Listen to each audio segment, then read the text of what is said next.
Alright, so I just finished watching AEW Full Gear, and was it any good? Was it not? There's a few predictions I got wrong, and there's a few predictions that I did get right. So we'll see which predictions I was right on and what I was off on.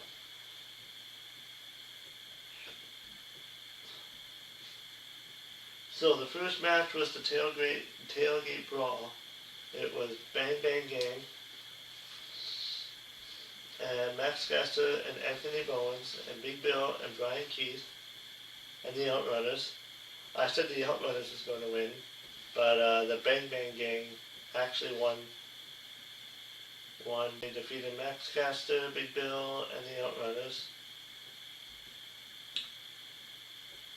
And then the next match was Boom and Doom, AJ and QT Marshall, with Aaron Solo, Big Justice, and the Rizzler. And they were facing Rocky Romero and Trent Beretta with Don Callis. And I think I said that Boom and Doom would win the match. And they did win the match. And then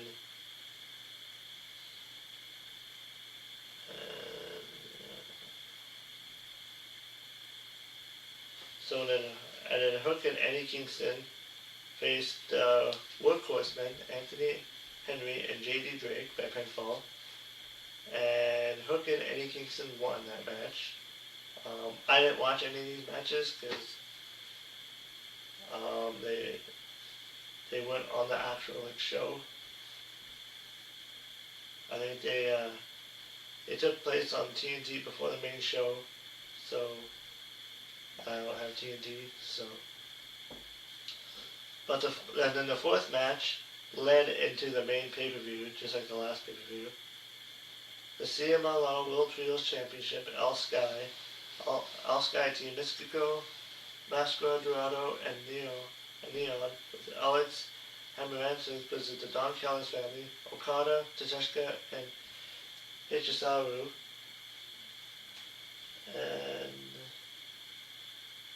And the story is that Mystico was attacked before the bell, so he was injured during the match.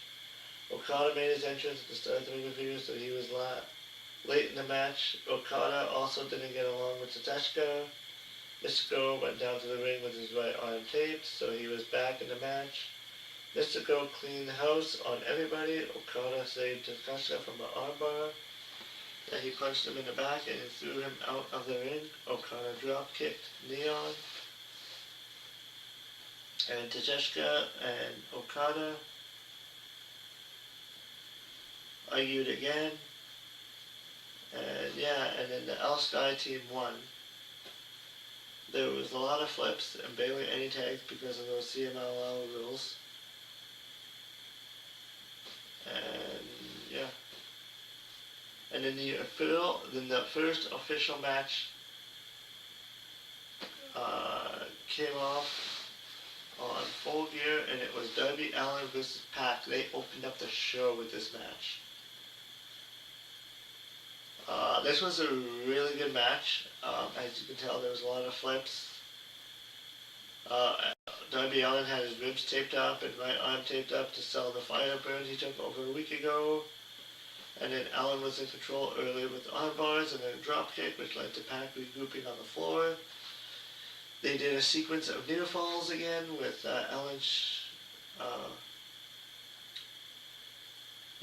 showing his wrestling skills. They did a spot where Pac gave Allin a press slam off the apron onto the floor.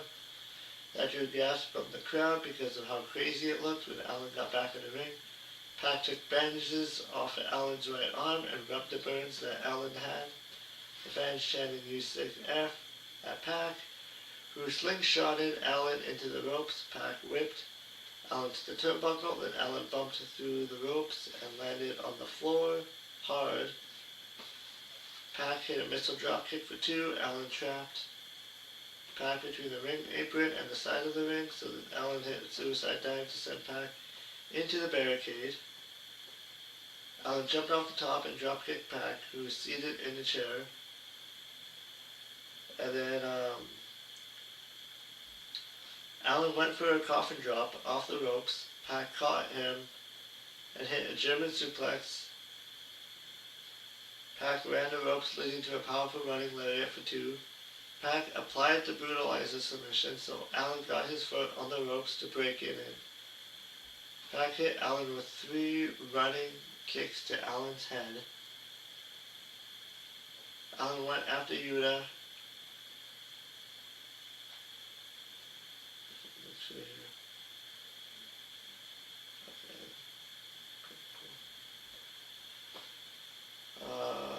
Yeah, and then Pac went for the black arrow off the top. Allen avoided it, and Allen applied the Scorpion Deathlock submission. Pac waved for some help, so Yuta went in the ring. Allen went after Yuta.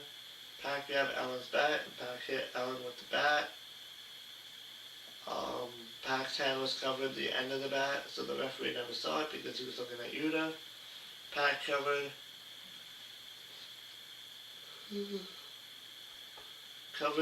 Allen for the pinfall win at 16 minutes and 55 minutes.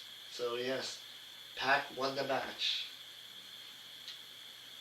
So I said Darby Allin was going to win. That was not the case. But Pac actually got the win.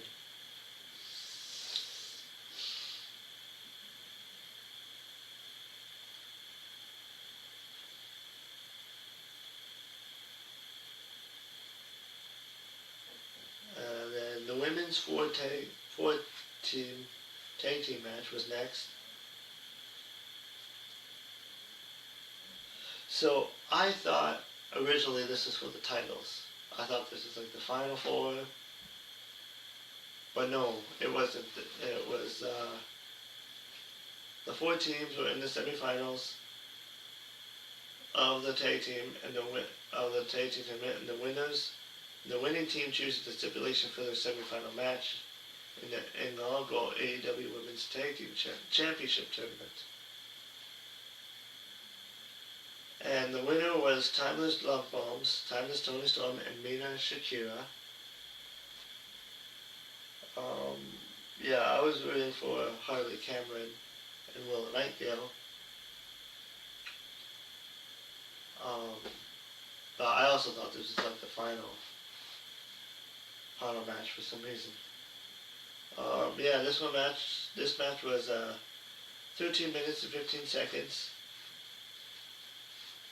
Storm got the big package on Harley for the pinfall win.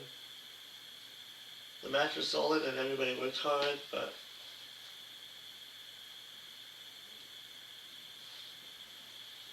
yeah.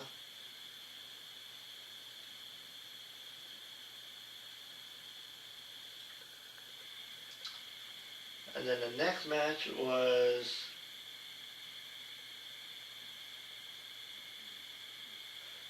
probably one of the matches of the night. It was World Tag Team Champions Bro Dito versus FTR, Dax Howard, and Cash Wheeler. And I think I said Bro Dito were going to retain the titles. I have to look, but this match was 20 minutes, and yeah, the winners were FTR. So yeah, like this match was just back and forth. There was like flips and everything. It was an outstanding match by 2 awesome tag teams. I'm not surprised. I'm not surprised that it was an incredible match because FTR usually does have good matches, and Bandito are like so good together too.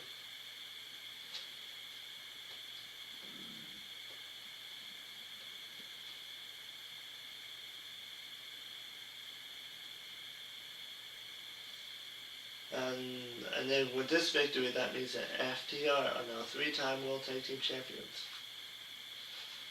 And next up was the AEW Casino match. Yeah, I'll just go over who was in there, who wasn't. I thought Bobby Lashley was going to win. Yeah. It was Bobby Lashley and Shelton to start off, and then Lashley and Shelton didn't do much to start. The countdown was quick for the third entrance. Ricochet was number 3. Then there was a promo from Ricochet as he trashed the Hurt Syndicate. And then Tyler Lowen and Bishop Khan attacked Lashley and Shelton. Ricochet beat up MVP using the microphone. And then the 4th entrance was Claudio. And then Daniel was the 5th. Garcia. And then Orange Cassidy was the 6th. Willa Yulia was the 7th. Cameron Knight was the 8th. Roderick Strong was the 9th. Mark Davis was number 9, which he had no reaction.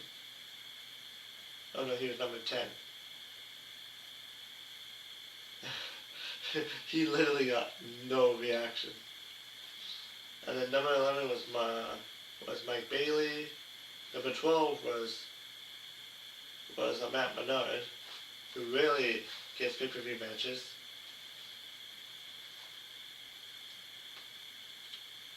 And then nobody came out after that, so I assumed that was it.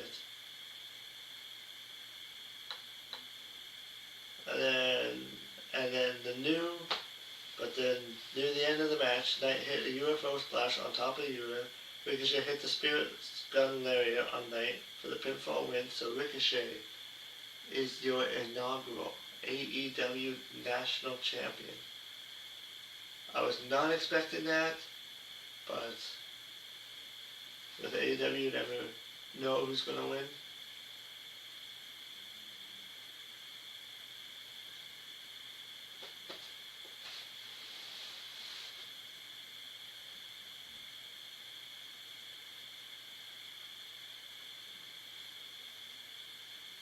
And then the commentating team made a suggestion, oh, Ricochet winning, you don't know who else was coming in. It's like, but nobody did come in after Matt Menard, and it was like a good while.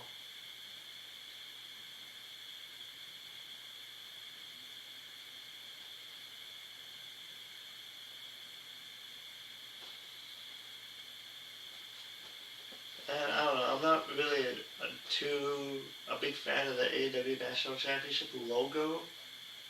Like, I don't think it looks as good as the other AEW titles, but that's just me.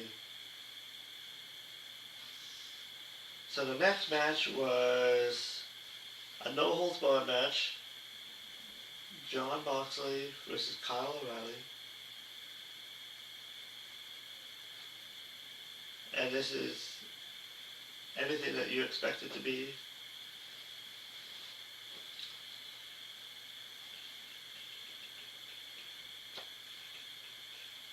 And the winner was Kyle O'Reilly, who once again tapped out Moxley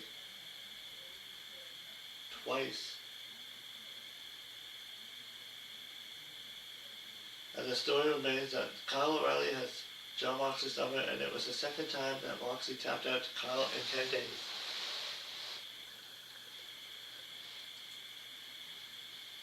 Some of the folk stuff was brutal to watch. It's not my favorite kind of wrestling, but it got a reaction. Yeah. Then after the match, Jon Moxley was frustrated as he nodded his head at Kyle as if he was showing him respect for being the better man. Moxley was in the ring as he punched Kyle's left arm. This feud with Kyle and Mox may continue, but Kyle may be out with an arm injury. So I think I did say that Jon Moxley was going to win that match. But Kyle O'Reilly won. So they could also do a story here too where Pac won his match, but Jon Moxley didn't win his match. They can go that way in the story too, with the Death Riders.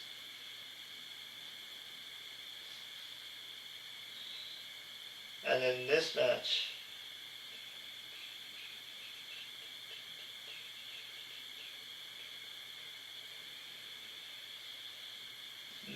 was another good match. It was Kyle Fletcher versus Mike Briscoe.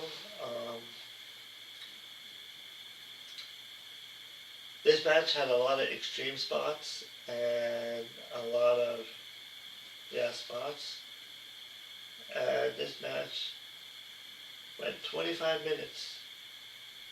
They were hitting tables, they were hitting like ladders, chairs, like every spot, screwdriver. But both superstars looked good in this match. And the pinfall win. But yeah, Mark Briscoe won his match against Kyle Fletcher. So I got one prediction right. So yeah, now Kyle Fletcher could go on to the main event scene now, because he's already at main event level.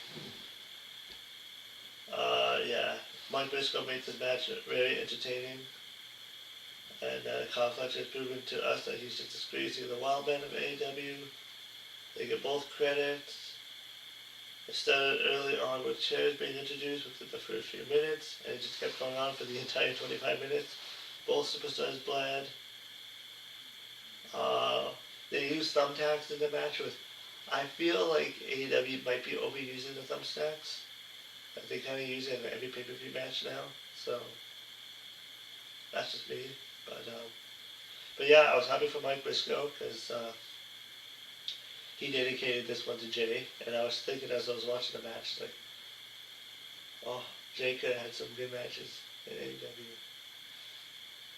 But yeah, the fans were chanting, "You deserve it." So I'm hoping he has a good reign with the title.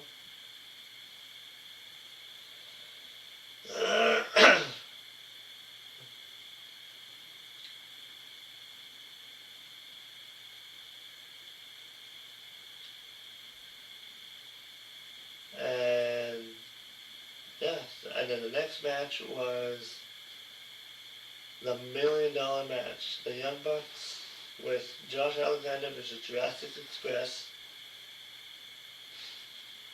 I think, yeah, I predicted.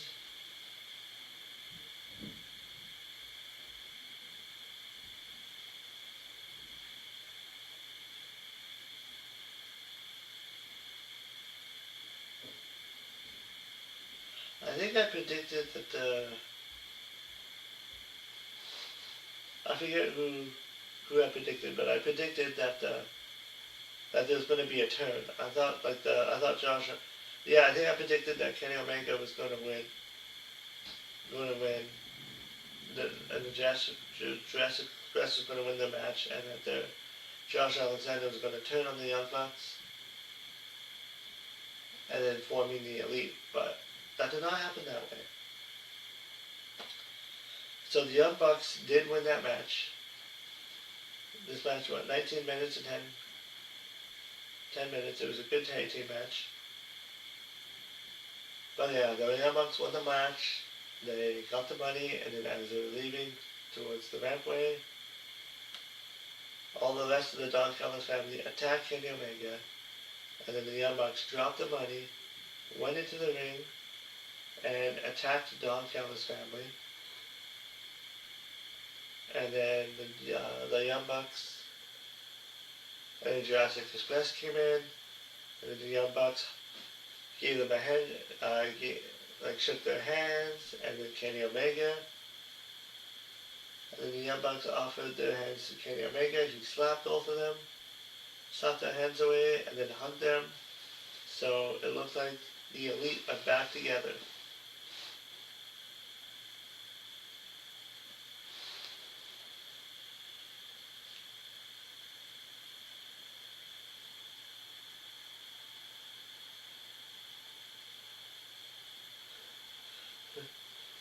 And yeah, so the storyline was to turn the Young Bucks into babyfaces because now they realize it's not always about the money and the greed, and I'm sure that Uncle Dave shared it too. So next up was Chris Statlander versus Mercedes Moné. So I predicted, of course, Chris Statlander was going to win. I had worries in this match that it was going to go to Mercedes. And this match went 23 minutes. They got a lot of time. I wasn't quite into the match. Maybe it's because I was already like tired and I already watched like a lot of wrestling already. But on this review, it said it was a good match. But yeah, this match went 23 minutes and 5 seconds, and yes, Kris Statlander won the match. She retained the title, and Mercedes Moné got the loss. That's the second time Mercedes has lost in the world title match, so I wanted to go with my idea and actually like use that as a storyline.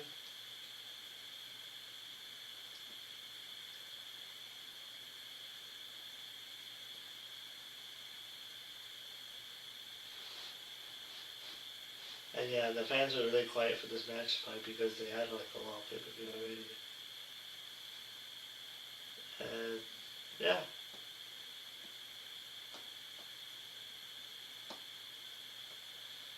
But yeah, but after the win, Kris Statlander did get a pop.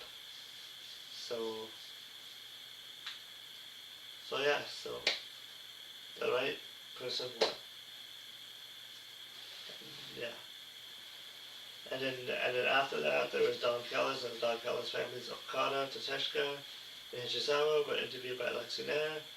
Callis bragged about how they had $1 million and Hishizawa was holding the bag of money. Okada and Tateshka blamed each other for losing the match. Callis mentioned Okada would be the Continental Classic to defend his title. Tateshka said he'll be in the Continental Classic too. Callis was happy about it because it gives him a better chance to win it. So what is it? So has he had that title for about a year? I thought he defended it other times in the Continental Championship. And then just my thought. And then Kyle Fletcher walked in mad about how they weren't there to help Kyle. Kyle said he'll also be in the tournament and left. Okada said what happened? What happened to Kyle is Tateshka's fault. Okada left. And then the Continental Classic begins this week.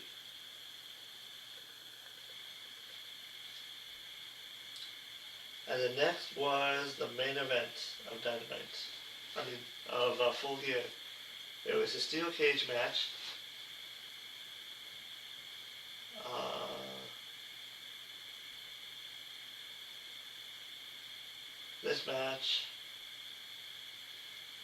This match was a bloody mess. Both wrestlers were bloodied because that's like an AEW pay-per-view where everybody gets busted open.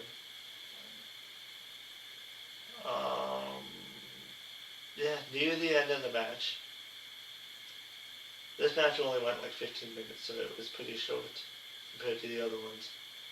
But Joe, they used the screwdriver spot, and Joe took a turnbuckle pad off, Paige blocked Joe's attempt to send Paige into the steel buckle. Paige headbutted Joe, and Paige hit a sunset powerbomb off the top. It wasn't done smoothly.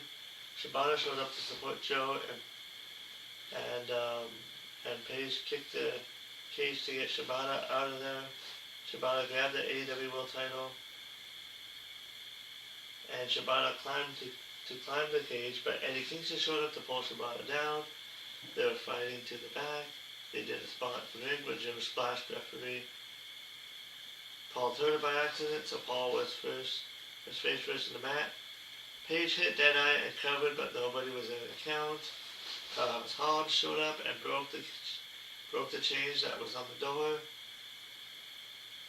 That was powerful. Hobbs had the title with him. Paige brought off and sent Joe into the exposed turnbuckle. Paige hit a buckshot lariat for no count because referee Paul Turner was down. Hook went into the ring to wake up Turner. Hook picked up the AEW World title and hit Paige with it. Excalibur's like, you son of a bee. Hook opened up his jacket to show that he's part of the Ops. Joe picked up Paige and hit the Muscle Buster on the AEW World title, and Joe covered Paige for the pinfall win. Samoa Joe is now a two-time World Championship.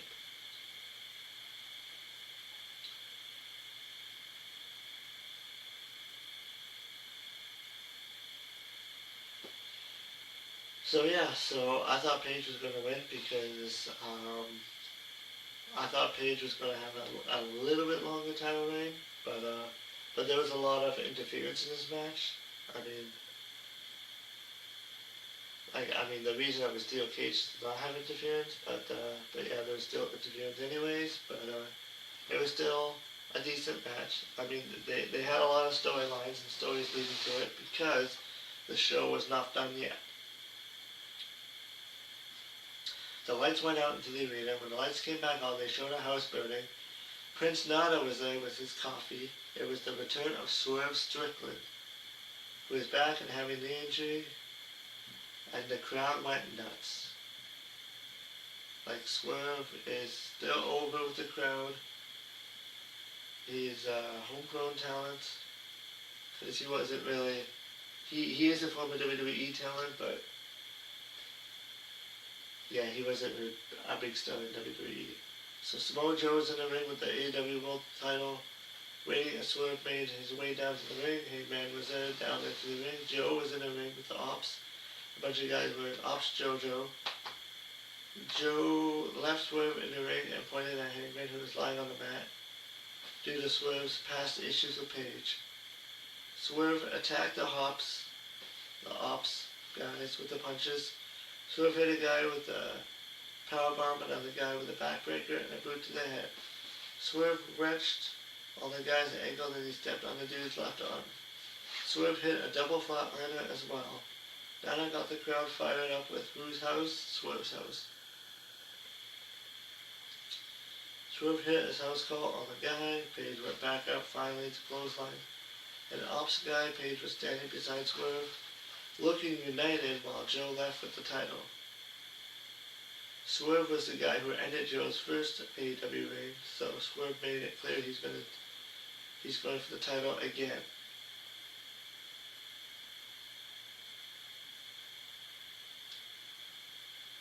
So that's how I say FTR and Mike Briscoe matches were the best matches on the show.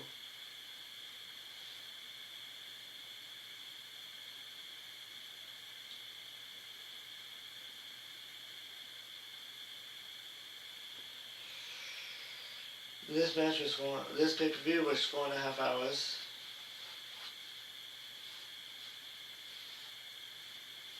I mean, if you're gonna go for that long, at least start it earlier. Start like an hour or two earlier.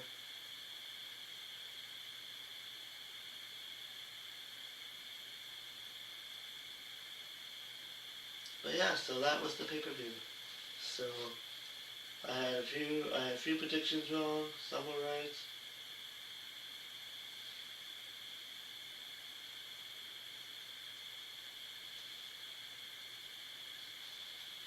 And yeah, but I mean, I'm always gonna complain about the long pay-per-views, but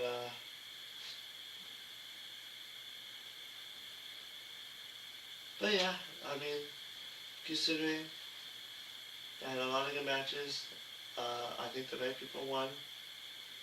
Except I think Hangman should have had the title a little bit longer, but I mean, he's still over regardless, and yeah, we'll see if